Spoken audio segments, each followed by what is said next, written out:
Okay, so rather than subject you to another 22 videos of us Wallies talking about the racing, we're going to cram those races into one video where everyone gets a minute or so to put up their best bet at the festival and a few other horses that you think are worth keeping aside and following. Tanya, I know you've got a list of about 30 over there. Yeah, look at my sheets of paper here, yeah. So lucky 15 or whatever you want to do. You've got a minute or so just to say the horses. When do you really want the nap? Do you want the nap first, or a big drum roll for your list? This is your Celine Dion moment. Okay, you go for it. Okay. Oh well, we'll all have to mention Yanworth, or perhaps we won't. I like Yanworth in the Neptune. Very, very short price, but you just got to mention him. He's just simply awesome. At Cheltenham last time when he eased between Chanteau Village and Champers on Ice. I just think he's ultimate class. He's not my nap though, because I don't like going for short ones. See You at Midnight. Yeah. Bit gutted that's had a little bit of a setback and we were due to see it somewhere like Wetherby, weren't we? And he didn't turn up. It's been well backed and it keeps getting back. 20 Good, to 12. because he showed his class last year when 7th in the World Hurdle, and then last time out at the course at Cheltenham, which we love to see horses prove their worth at Cheltenham. In the Dipper Chase, he was really fluent and rhythmic, and he beat rivals like BLAKLION, Three Musketeers, Le Mercury, Volnay de Tay. Wonderful, wonderful horsey. Small trainers equal small big trainers, prices. Yeah. On the fringe in the Fox Hunters, I know that hasn't come back and sort of set the world alight, but one race in mind, or two, Cheltenham and Aintree. Exactly. So on the fringe in the Fox Hunters, and then for the Sentimentalists, Balthazar's King in the cross country, but perhaps that will go to a JP McManus horse. Nap of the meeting though, Little Rockefeller. Coral Cup. Wowzers. Coral Cup, Little Rockefeller. Trevor Whelan has written Little Rockefeller, and they've never been out the first three in 9 races together, and it's been brilliant, Little Rockefeller. Ended last season's campaign at Sandown, and he beat the likes of Stern Rubin, Olgar, Baron Alco back in April. Since then, hasn't looked back and hasn't really got any recognition. Run against the likes of Devilman and was second to Camping Ground in the Railkill Hurdle. You're just trying to ruin the price, Randy. I am. And then in the Holloway's Hurdle at Ascot, when he was behind Rock the Casbah, really game run, conceding weight. So why not go for something totally left field, Little Rockefeller? That's your net, right, Bill? I could name a few shorties. Vroom Vroom Mag, I think, will win the Mares Hurdle. Yanworth, I agree, will win the Neptune. Lamini, I think, will win the Mares Novice Hurdle, but I'm going to give you big prices. We all like those, Claude. Long shot, I like Vita de Rock, potentially in the National Hunt Chase. Vibe is they'll probably go RSA, but if it's good ground, he could turn up at around 20 to 1 in the National Hunt Chase. I like BLAKLION each way in the RSA Chase. I think he is tough, and he is very, very solid. If the rain stays around, the better his chance will be. If Campeador lines up in the Fred Winter, I would be very, very interested in him. Only the one run so far for Gordy Elliott and JP McManus.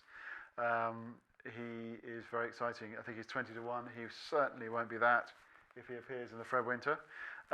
My final 3 for you in the bumper, New to This Town, a horse of Jessie Harrington's. Won the twice, quickened twice, visibly very impressive last time. I think at 20 to 1, she does very well with her bumper horses. New to This Town, I'd be interested in. In the per temps, I like the Charles Byrne train, Leave It at Dawn. JP McManus trained. If it runs. How did you pick that one? If it runs at 12s, I think it'll be a fair bit shorter on the day. One at the November meeting. And my final one I like in the Brown Advisory Plate over 2.5 miles is John Spirit. 20 to 1 shot, runs very well at Cheltenham, has plummeted down the weights for John Joe O'Neill, and I think John Spirit is an exciting prospect in that. Bill? Oh, not Bill, sorry, Claude. Yes. Easy to confuse you. Yes. My nap of the meeting, I'll go straight in, is Black Hercules in the National Hunt Chase. We've mentioned virtually every Mullins horse under the moon, but Black Hercules, he's won 2 of his 3 chases. He was on unfortunately one of the Ruby Walsh horses that came down at the last, but he was 7th in the Albert Bartlett last season, and I think they think that the 4-miler will be absolutely made for him. Incidentally, William Mullins, it was 32 years ago, he won this race as a jockey, but he's now coming back in a very much under a different code. But I think that he'll run a big race. They won it in 2013 with In Focus, carrying the same colours as Graham Wiley. I agree with everybody else. Probably the most obvious horse to tip is YANWORTH, unbeaten over hurdles, fourth in the champion bumper last season. Only time he's ever been out the first two in his life.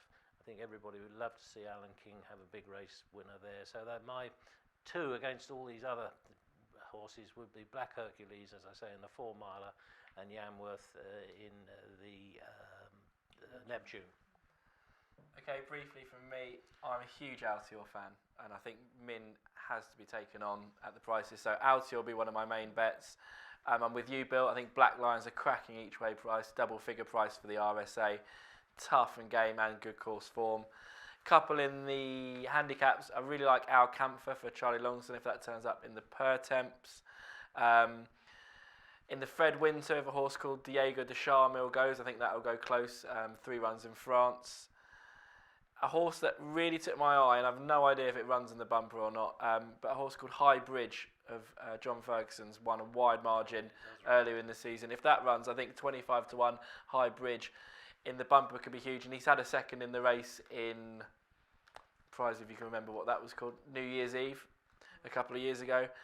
And my nap or naps, I think my nap of the meeting would have to be Barters Hill in the Albert Bartlett, a horse that just continues to improve. He reminds me of Denman in a way, and no one likes comparisons, but he seems green when he's winning by a mile every race, so I think he could easily go and win that. And obviously, whichever race It's a Freebie turns up in, hopefully the Neptune, I think he's a very big each way price, but those who know me will know the controversy behind that. But yeah, It's a Freebie, whichever race he runs in, could be a big each way price. Where do you want to run? I'm undecided, Bill. I think we should see the entries. But Naps, Barters Hill for me.